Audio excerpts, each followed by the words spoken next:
In the name of Allah, the most beneficent, the most merciful. How I became Muslim. It's going to be about 3 years going on this July, being Muslim. And my journey to Islam was an interesting one because before Islam I used to own a nightclub. And I had this nightclub for about 2 years. And I was 21 when I opened the nightclub. And that club kind of led me more towards Islam. What really happened in that club, we were making a lot of money in that club. I was making anywhere from $10,000 to $30,000 a night, easily on a Friday, Saturday night. And I was very young, making a lot of money at a young age. And the first year of the club, we were doing, very well. Everything was going great, making a lot of money. I was spending a lot of money. I was young, I had money, everything was going great. And coming towards the end of that 1 year, going to the next year, I started going through a lot of issues in the club. A lot of fights, people getting hurt, business was slowing down. Instead of making 10,000, I was making maybe 5,000, 6,000. For a nightclub that holds 500 people, that's not a lot of money, So I was a little worried, and I come from a Hindu family. My father was a Hindu priest, his father was a Hindu priest, I was supposed to be a Hindu priest, and I was a following Hindu. I actually, used to pray to the idols, pray to the statues every day, every morning. I woke up religiously and prayed to these idols, asked for everything to be okay. Hinduism has a lot of different idols, different gods. And when I was going through these problems, the first thing that I wanted to do was go and find out from my family, what should I do? And being a following Hindu family, they advised me to go to the pundit and to do all these different kind of things. One thing come from a Hindu family, these pundits, they do a lot of things that involve magic, but they don't think it's magic. And I kind of got tangled up into that.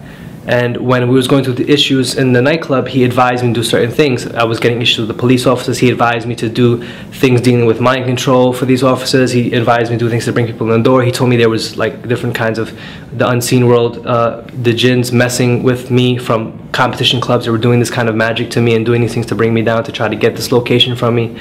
And business was basically falling. And then when I started doing this magic and all these different things that they were doing, and at the time I didn't know what it was. I thought this was just part of the religion. Business got better. It got better, everything started improving, everything started going great. I used to get about 30 summonses a week, and with this magic they all get dismissed, with no problems. Everything was just going great. I did this for a while, and all of a sudden it just stopped working. This was coming close to the end of the 2 years. And it just stopped working, and I didn't know why, and I got upset. It came to the point where it was either I close the nightclub and lose over $800,000, or just fight and go to court and do all these different things, which I did. One weekend I spent over $30,000 in lawyers just trying to fight, keep this place open. And then I just got fed up. I said, if I'm doing everything that my religion is telling me to do, if I'm praying to all these gods and doing all these things, why is this bad stuff happening to me? I said, I'm a good person, I follow all this stuff, and this is the main thing people say, I'm a good person, and I'm following all these things, why are these bad things happening to me? And I got frustrated, and I said, you know what, take the club. And I left it, and I closed it.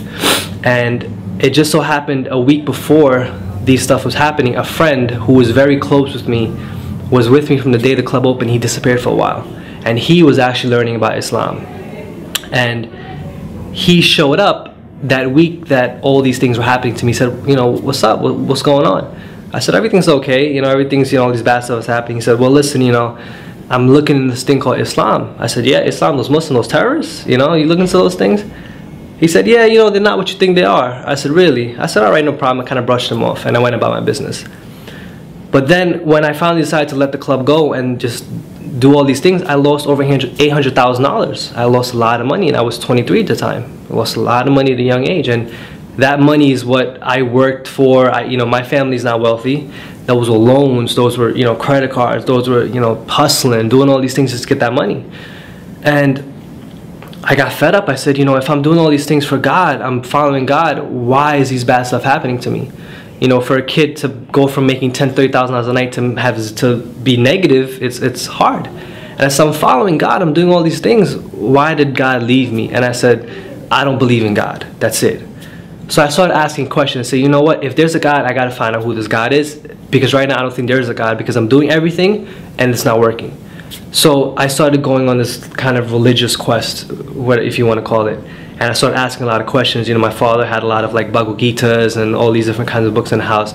I started researching them. I looked to Zakir Naik, all these different these da'is and stuff, and I noticed that in Hinduism, even though Hinduism has over 10, 20, 30 whatever gods that they have a god for everything.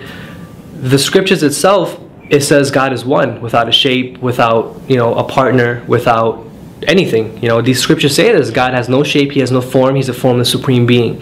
He has no parents, he has no offsprings. And the Hindu scriptures say that, the Bhagavad Gita, the Upanishads, the Puranas, all scriptures say the exact same thing.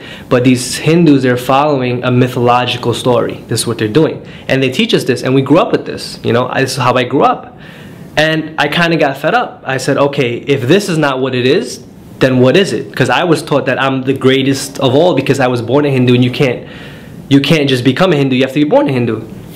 And I said, okay, if this is not it, let me look Christianity. I said, Christians are cool, they can eat beef, they can eat pork, they can all this stuff's kind of cool. Because I like to eat. So, I thought it was cool. So I looked into it.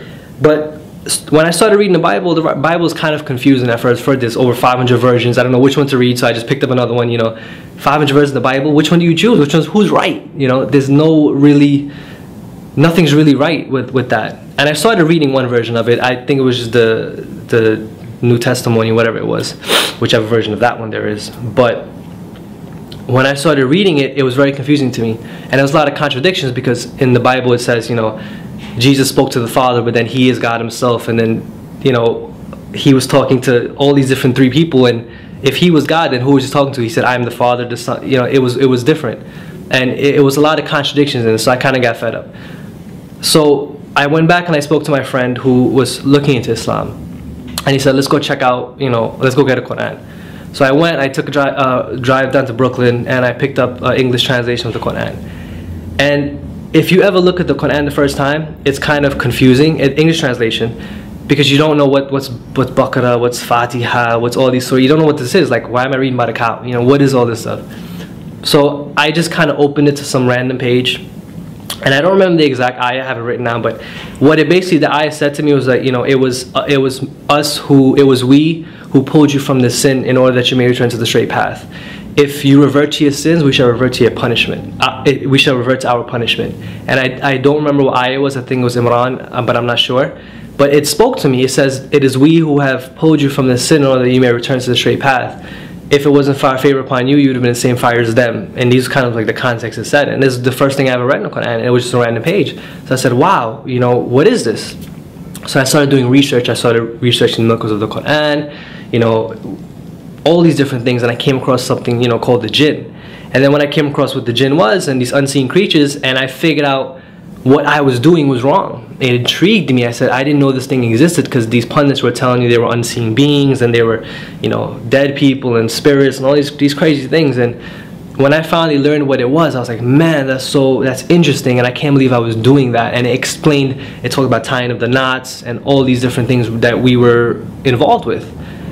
And I intrigued me, and I kind of decided to start reading more, researching more, and doing all these different things.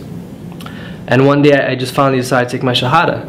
And it's funny, because when I took my Shahada, the day I was going to take my Shahada, for a new Muslim, it's weird, because the moment you're going to take a Shahada, all these doubts come into your mind. I told my father's, he was screaming at me, he was upset, he didn't talk to me. And I was like, should I do this? Like, I'm changing my whole life. What am I going to do? What am I going to do? And it's all these doubts come into your mind. You don't know what you're going to do, if you're doing the right thing. And I said, let me just do it. And I did it, I did it in a different circumstance, in the incorrect circumstance, but I did it. And the time that I did it, it was like it was the best feeling I ever had. It was like the shaitan was coming to me, telling me, don't do it, don't do it. I remember that night, I felt so relaxed, so free. It was like a feeling I can't even explain. And my wife also became Muslim. I was with her before that. She is going to be 2 years Muslim now, this June. And it was funny, from that club, I became Muslim. My wife, she used to work for me at the club, she became Muslim. We had one of the dancers from the club became Muslim, and my friend became Muslim.